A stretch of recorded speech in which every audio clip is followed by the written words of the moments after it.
Runtuhnya ruang penyimpanan membuatnya sehingga ia harus menggunakan mantra fusi darah asal. Kemudian dia menganggap dirinya tidak beruntung telah bertemu pria tua itu yang mengambil setengah dari jiwa asalnya bersama dengan setengah energi asal yang telah dia habiskan bertahun-tahun berkultivasi. Ini menyebabkan tingkat kultivasinya berkurang drastis, tetapi itu akan baik-baik saja jika bukan karena serangan terakhir orang tua itu yang menyebabkan dia kembali ke keadaan tidur di mana dia harus menunggu tetes darah untuk mengumpulkan sekali lagi. Selain itu, serangan orang tua itu mengandung kekuatan yang kuat yang bertindak seperti penjara. Tepat saat fusinya mencapai saat kritis dan dia akan bangun lagi, Wang Lin muncul. Leluhur darah telah menemui kemunduran yang tak terhitung jumlahnya, jadi pada akhirnya dia hanya bisa melarikan diri. Pada saat ini, dia sangat lemah dan jiwa asalnya dipenuhi dengan rasa marah yang mengerikan. Wang Lin, kau dan aku tidak bisa hidup berdampingan. Leluhur darah mengeluarkan raungan dan melesat ke dalam kekosongan. Dia telah kehilangan semua alasannya. Jika ada orang lain yang telah melalui semua ini, mereka juga akan kehilangan alasan mereka. Secara khusus, pembatasan yang ditinggalkan oleh pria tua misterius itu juga membuatnya menjadi gila.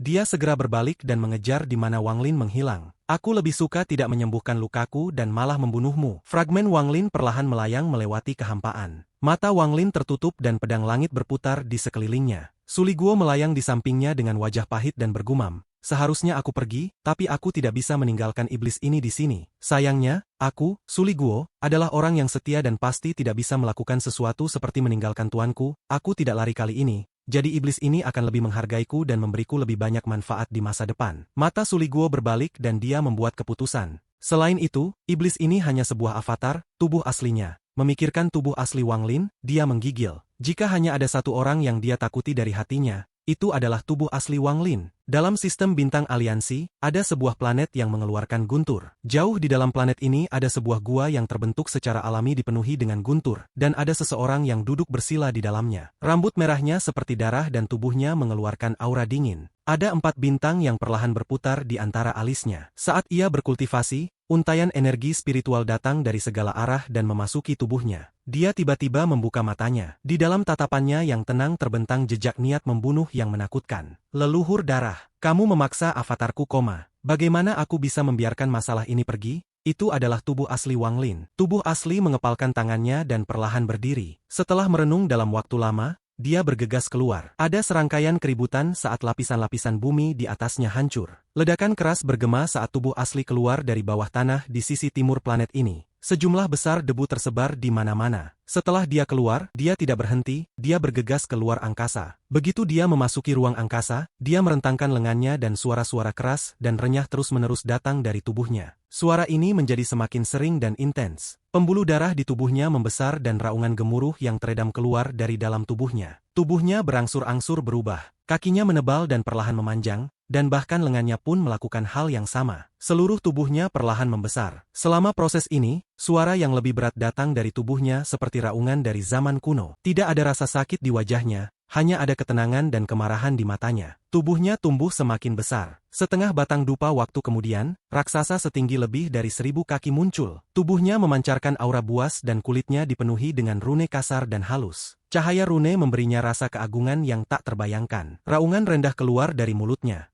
Raungan ini tampaknya berasal dari zaman kuno dan dipenuhi dengan aura yang memandang rendah dunia. Segala sesuatu dalam jangkauan deru nampaknya mengembalikan ingatan mereka akan zaman kuno dan semua mundur. Bahkan binatang buas yang ganas di planet terdekat semua segera berbaring di tanah dan mulai gemetar setelah mendengar raungan ini. Ini adalah getaran yang datang dari jiwa mereka. Dewa kuno adalah dewa angkasa. Selama zaman ketika para dewa kuno berkeliaran, semua makhluk hidup harus menghormati mereka. Pada saat ini, tak terhitung tahun setelah para dewa kuno menghilang, raungan ini tampaknya menyatakan bahwa para dewa kuno telah muncul kembali. Hanya pada saat ini Wang Lin memiliki keagungan dewa kuno. Dia adalah dewa kuno. Dari bintang 4 dan 1, tubuh dewa kuno akan tumbuh seperti orang gila. Sebelumnya, Wang Lin telah menekan ini, tetapi pada saat ini, ia berhenti menekannya dan membiarkan tubuh dewa kunonya muncul untuk pertama kalinya. Hanya dengan menunjukkan tubuh dewa kunonya, ia bisa disebut dewa kuno yang asli dan memiliki kekuatan dewa kuno. Leluhur darah, kamu membuat avatarku koma, jadi aku akan menghancurkan planet darahmu. Matanya dipenuhi dengan kekejaman. Saat dia mengambil langkah,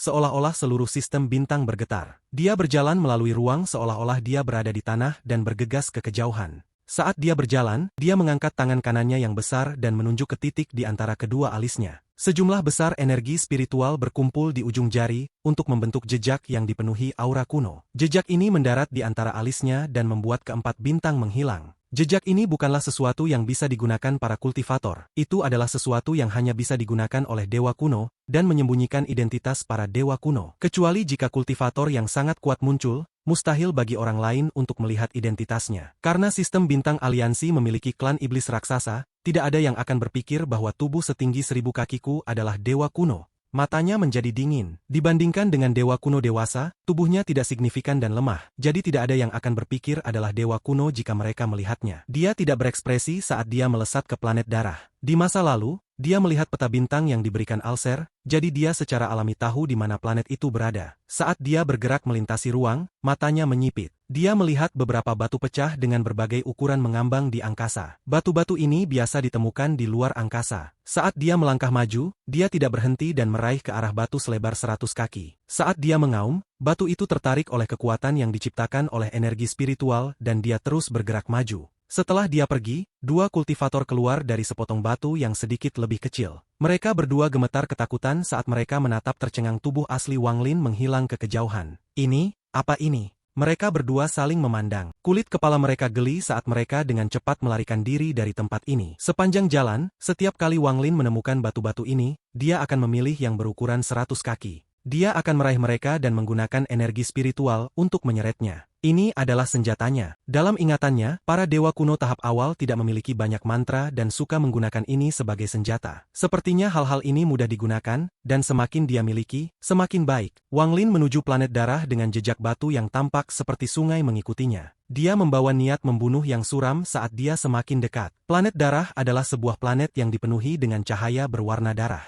Itu tidak terletak di lingkungan pengaruh planet Tianyun dan agak jauh dari itu. Sebenarnya tidak ada kultivator yang kuat yang memiliki kekuatan untuk menggunakan seluruh planet budidaya karena gua mereka memilih untuk menjadi terlalu dekat satu sama lain. Bahkan mereka yang berteman sangat baik adalah sama. Lagi pula mereka tidak bisa lengah terhadap orang lain. Monster tua ini yang telah berkultivasi selama bertahun-tahun sangat menyadari hal ini. Demikian pula, seorang kultivator yang cukup kuat untuk menggunakan seluruh planet sebagai gua mereka secara alami tidak membutuhkan perlindungan planet Tianyun. Jadi wajar bagi mereka untuk memilih tempat terpencil untuk gua mereka. Bagian terpenting dari memilih lokasi gua adalah berada di luar jangkauan akal ilahi orang lain. Jika tidak, setiap gerakan akan diketahui. Leluhur darah adalah seorang kultivator dengan rahasia, jadi dia bahkan lebih berhati-hati saat memilih guanya. Di peta yang diberikan Alser pada Wang Lin, planet darah itu sangat terpencil tanpa ada planet yang menampung para kultivator kuat di dekatnya. Ini adalah salah satu alasan mengapa tubuh asli Wang Lin menyerangnya. Tubuh asli Wang Lin menuju planet darah dengan ekspresi dingin dan sungai batu di belakangnya. Ruang terlalu besar, tubuh asli Wang Lin tampak sangat tidak signifikan. Sepanjang jalan, dia tidak berhenti sama sekali. Dia melesat tanpa henti menuju planet darah dengan niat membunuh. Beberapa bulan berlalu. Saat dia bertemu dengan kultivator lain, mereka semua terkejut dan tidak bertindak gegabah. Mereka tidak tahu apa-apa tentang dewa-dewa kuno. Bahkan di antara 4 sistem bintang, hanya beberapa orang yang tahu bahwa mereka ada, dan bahkan kemudian, itu hanya dari membaca catatan kuno. Terlebih lagi, para dewa kuno yang dicatat seringkali adalah dewa-dewa kuno dewasa dengan 6 bintang atau lebih. Tubuh mereka bahkan lebih besar dari planet budidaya, suatu sifat unik dari para dewa kuno. Aura dewa kuno bintang 4 itu tidak jelas. Di antara para kultivator, kecuali mereka secara pribadi telah melihat dewa-dewa kuno, tidak mungkin untuk menghubungkannya dengan dewa-dewa kuno yang telah punah selama bertahun-tahun yang tak terhitung jumlahnya.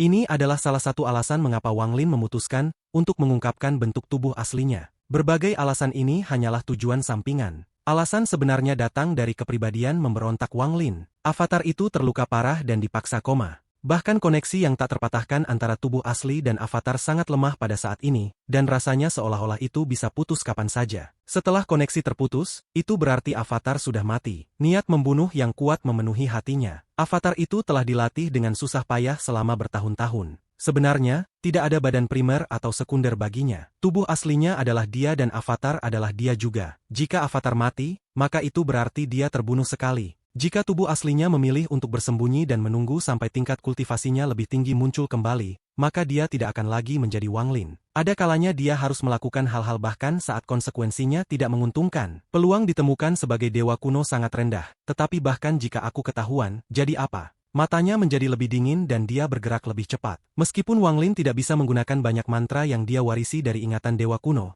ada banyak mantra menyelamatkan nyawa yang sekarang bisa dia gunakan karena dia hampir dewa kuno bintang 4.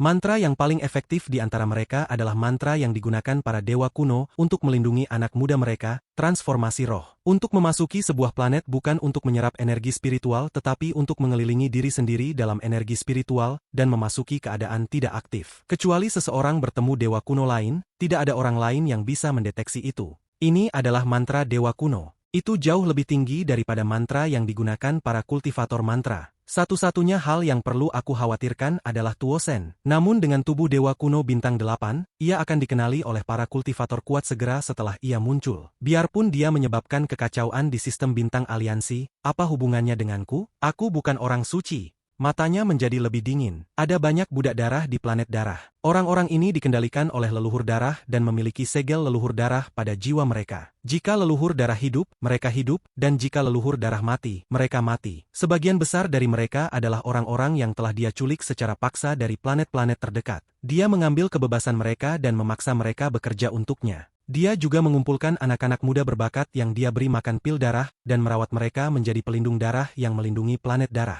Leluhur darah adalah orang yang sangat dingin, hanya terhadap putrinya ia akan menunjukkan tanda kebaikan yang langka. Dapat dikatakan bahwa selain dari leluhur darah dan putrinya, semua makhluk hidup lainnya adalah budak mereka. Kehidupan dan kematian mereka dikendalikan oleh pikiran. Zixin sedang duduk di atas altar di luar paviliun darah dengan kecemasan di wajahnya. Dia sesekali harus melihat kembali ke paviliun darah. Tempat itu adalah area terlarang, bahkan dia tidak diizinkan masuk. Pada saat ini beberapa cahaya darah datang dari kejauhan dan dengan cepat mendekat. 4 tetua muncul di depan Zixin. Keempatnya semua mengeluarkan energi asal, jelas mereka semua adalah kultivator kuat yang telah mencapai langkah kedua. Salah satu dari lelaki tua itu menundukkan kepalanya dan berkata, "Nyonya, sekelompok budak darah lainnya mati." Zixin menggigit bibir bawahnya dan merenung. Selama beberapa bulan terakhir, sejumlah besar budak darah dan pelindung darah telah meledak dan mati secara tidak dapat dijelaskan. Sampai hari ini, lebih dari 70% telah mati. Hal ini mengisi Zixin dengan kesusahan. Satu-satunya penjelasan adalah bahwa sesuatu telah terjadi pada leluhur darah. Salah satu dari orang tua itu mengangkat kepalanya ketika dia menatap Zixin dan perlahan bertanya, "Nyonya, kemana tepatnya leluhur darah pergi?" Mata Zixin menjadi dingin saat dia dengan dingin berkata, "Kurang ajar. Apakah ini sesuatu yang bisa kamu tanyakan?" Ini membuat Zixin semakin cemas. Sebelumnya, tidak ada dari mereka yang berani mengatakan sesuatu seperti ini, tetapi pada saat ini, bahkan Zixin bertanya-tanya apakah leluhur darah sedang sekarat. Pria tua itu mencibir saat dia berbalik dan berjalan pergi. Suasana hatinya sangat buruk, tetapi ada juga sedikit lega. Tubuhnya juga mengandung jejak leluhur darah, tetapi saat ini itu tidak penting. Sejak aku disegel secara paksa oleh leluhur darah 6.000 tahun yang lalu, aku bahkan tidak bisa mengambil setengah langkah dari planet darah tanpa perintah leluhur darah. Sekarang leluhur darah jelas mengalami kemalangan. Orang tua ini, jika aku akan mati, aku lebih baik mati di kota asalku daripada di sini. Mata orang tua itu dipenuhi dengan kesedihan dan dia langsung menuju ke tempat kosong. Ketiga tetua itu memandang ke langit dan menyaksikan rekan mereka menghilang ke langit. Setelah merenung dalam diam, mereka bertiga saling memandang. Mereka tidak lagi berbicara dan terbang ke langit. Mata Zixin menjadi dingin saat dia berdiri dan berteriak, "Kalian punya nyali. Apakah kalian semua tidak takut leluhur darah akan kembali?" Namun sebelum dia selesai berbicara, salah satu pria tua menunduk. Dia menatapnya dengan dingin dan berkata, "Berisik, kamu hanya salah satu mainan leluhur darah. Apakah kamu benar-benar berpikir kamu adalah nyonya? Aku dan para kultivator lainnya memberimu rasa hormat karena leluhur darah. Tanpa dia, apa kamu layak? Aku telah berada di planet darah selama hampir 10.000 tahun dan telah melihat setidaknya selusin gadis sepertimu. Setelah meninggalkan garis ini, orang ini menghilang ke langit." Tubuh Zixin gemetar dan dia mulai merenung. Saat keempat lelaki berjubah merah itu terbang ke langit, sisa budak darah yang belum mati semuanya mendongak dan berjuang. Tidak ada yang tahu siapa yang pertama. Tetapi setelah itu, hampir semua budak darah terbang. Zixin melihat semua ini dan mengungkapkan tatapan tegas. Dia muncul di depan paviliun darah dan mengingat segel yang digunakan leluhur darah untuk membukanya. Dia ragu sejenak sebelum mengepalkan giginya. Tepat pada saat ini, seluruh langit tiba-tiba gelap dan tekanan kuat langsung menutupi seluruh planet darah. Zixin terkejut dan mendongak, tetapi apa yang dilihatnya membuat wajahnya pucat. Apa ini? Di ruang angkasa, 4 tetua berjubah merah semua saling memandang. Mereka tidak perlu berbicara dan mengetahui keputusan yang lain. Mereka saling berpegangan tangan dan akan berpisah saat mereka tiba-tiba melihat ke kejauhan. Sebuah sungai yang terbuat dari batu bersuara melalui ruang menuju planet darah.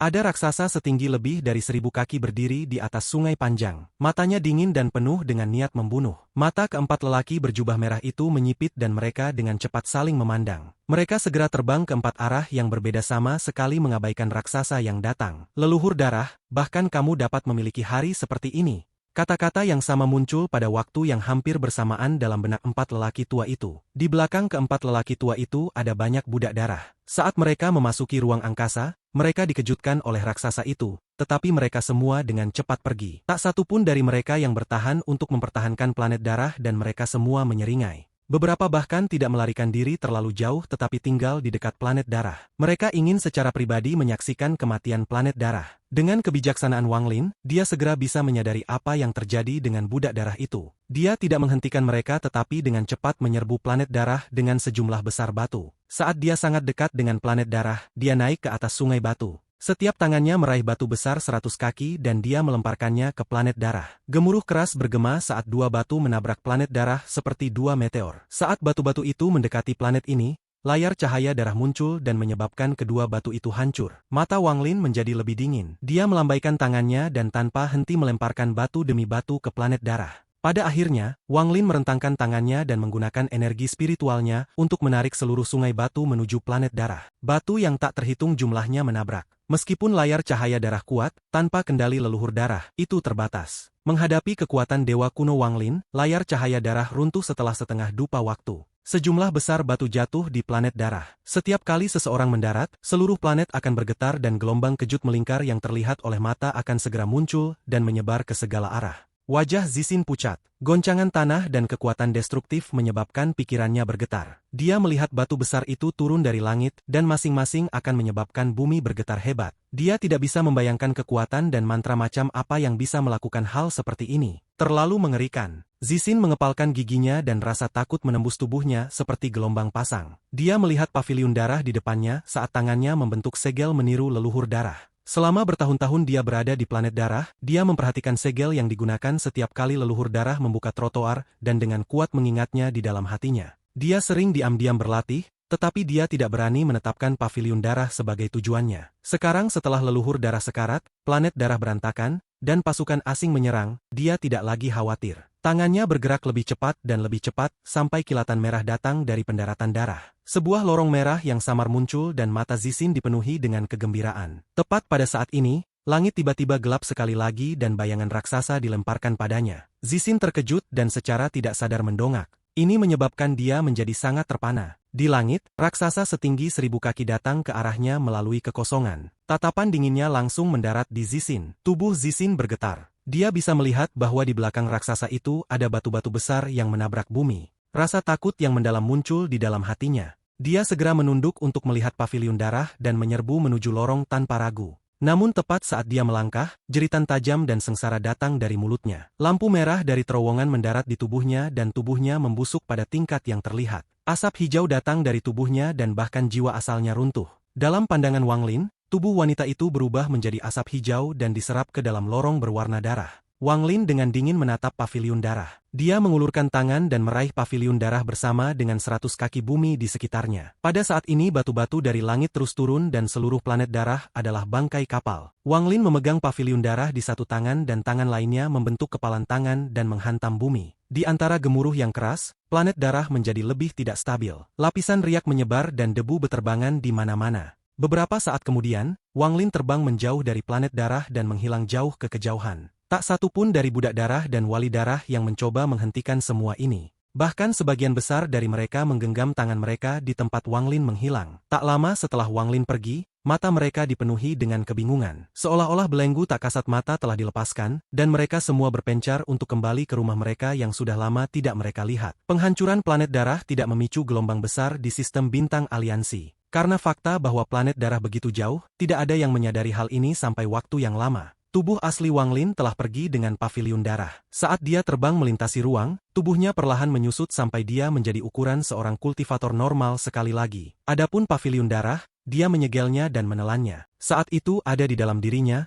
itu dikelilingi oleh energi spiritualnya. Paviliun darah ini sangat aneh, jadi Wang Lin memutuskan untuk mempelajarinya dengan hati-hati. Setelah menemukan planet budidaya peringkat 6, Wang Lin menyelinap masuk. Dia menemukan tempat yang jauh di dalam planet ini dan menyembunyikan dirinya. Koneksi dalam jiwanya dengan avatarnya menjadi lebih stabil. Perlu disebutkan bahwa meskipun perjalanan ini telah menarik perhatian beberapa kultivator yang kuat, itu tidak terkait dengan para dewa kuno. Bagaimanapun, para dewa kuno telah menghilang jauh terlalu lama. Dalam sistem bintang Alhiven, ada sebuah fragmen perlahan melayang melalui kekosongan alam surgawi guntur. Pada saat ini, sejumlah besar awan yang seharusnya tidak muncul dengan cepat mengembun menuju fragmen ini, dan di dalamnya ada gemuruh tersembunyi. Tak lama kemudian, sambaran guntur keluar dari awan dan mendarat di fragmen. Guntur cepat menyebar melalui fragmen, dengan cepat menemukan Wang Lin dalam keadaan koma, dan memasuki tubuhnya. Tubuh Wang Lin tiba-tiba bergetar. Tak lama kemudian, petir yang tak terhitung jumlahnya berkumpul dan turun ke tanah. Ini menyebabkan pecahannya bergetar lagi dan sejumlah besar batu jatuh dari tepi tebing. Leluhur darah sedang menatap fragmen dari kejauhan. Dia bisa dengan jelas merasakan separuh tubuh darahnya pada fragmen itu,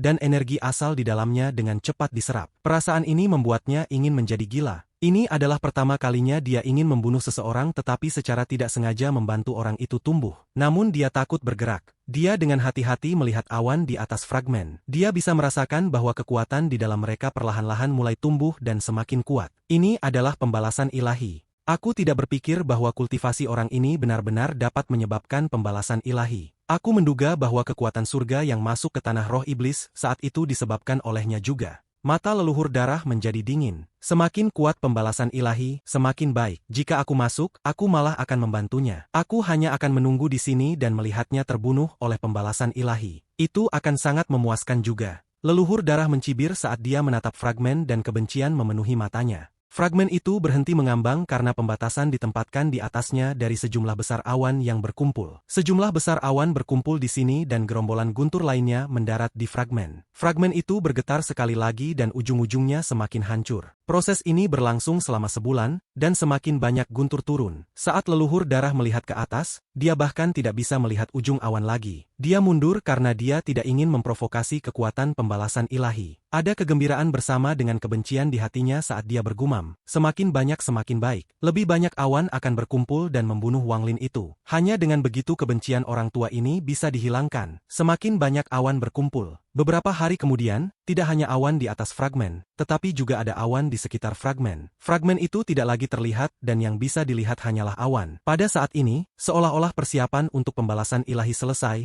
dan pembalasan ilahi tiba. Guntur yang tak terhitung jumlahnya muncul dari awan dan mendarat di fragmen. Guntur ini tidak hanya datang dari atas tetapi dari semua awan yang mengelilingi pecahannya. Raungan keras dan bergema melintasi kehampaan. Fragmen itu terus runtuh di bawah guntur dari awan. Guntur bergerak melalui fragmen dan bergegas ke Wang Lin, yang sedang koma. Tubuh Wang Lin akan gemetar setiap kali seikat petir memasuki tubuhnya, dan banyak petir telah melonjak ke tubuhnya. Suliguo sangat ketakutan dan hanya bisa bersembunyi di dalam pedang surgawi. Bahkan satu guntur ini berakibat fatal baginya. Pada saat ini di dalam tubuh Wang Lin, kekuatan orang tua dan leluhur darah saling meniadakan. Biasanya, proses ini akan memakan waktu yang lama, tetapi baut konstan guntur memasuki tubuhnya dengan cepat mempercepat proses ini. Energi asal di dalam tubuhnya meningkat seperti orang gila. Tidak hanya guntur dari pembalasan ilahi tidak merusak tubuhnya, manfaatnya tidak terbayangkan. Namun dia tidak sadar, jika dia bangun, manfaatnya akan lebih besar dengan bimbingannya. Sejumlah besar guntur jatuh tanpa henti di fragmen. Seolah-olah fragmen itu berada di dalam tungku yang dibuat oleh surga dan disempurnakan oleh guntur surgawi. Pemurnian semacam ini sangat langka di dunia kultivasi saat ini karena tidak banyak bahan yang bisa bertahan dari pemboman yang kuat dari guntur surgawi. Jika ada, maka itu pasti menjadi fragmen dari alam surgawi guntur. Tanah ini awalnya merupakan bagian dari alam surgawi guntur dan telah menghabiskan bertahun-tahun dikelilingi oleh guntur surgawi. Meskipun telah runtuh, itu masih merupakan bagian dari alam surgawi guntur. Meskipun ujung-ujung pecahannya pecah di bawah serangan tanpa henti dari guntur surgawi, pusatnya menjadi lebih kokoh karena guntur bergerak melewatinya. Dapat dikatakan bahwa karena disempurnakan oleh guntur surgawi, itu menjadi lebih seperti harta. Kekuatan yang terkandung dalam fragmen ini tidak terbayangkan karena materinya bukan sesuatu yang biasa, itu adalah fragmen dari alam surgawi. Jika itu masalahnya, itu tidak akan terlalu istimewa, tapi itu bukan sesuatu yang disempurnakan oleh para kultivator, itu didenda oleh surga. Leluhur darah secara bertahap menyadari ini dan dia menghirup udara dingin.